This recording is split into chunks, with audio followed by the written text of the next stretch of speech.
Hello guys, welcome to my channel Birolas YouTube channel tilo সকলোকে স্বাগতম জনাইছো।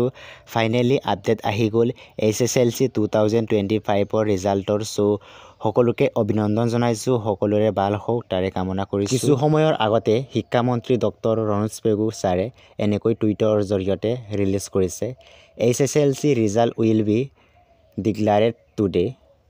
The time schedule is as follows: 8 AM issue of notification, 10:15 AM release of the press notice, 10:30 AM publication of results. তো আপোনালোকৰ এই result দিব এটো 100% confirm. So আপোনালোকে চিন্তা কৰিব নালাগে। আৰু এটো শিক্ষা মন্ত্ৰী ডক্টৰ ৰনোজ পেগু ছাৰে কিছু মুহূৰ্তৰ আগতে টুইটত দিছে। সো আজি ৰিজাল্ট দিয়াটো কাটা। সো পুনৰবাৰ সকলোকে অভিনন্দন জনাইছো। সকলোৰে ৰিজাল্ট ভাল হোক তাৰে কামনা কৰিছো। Thank U.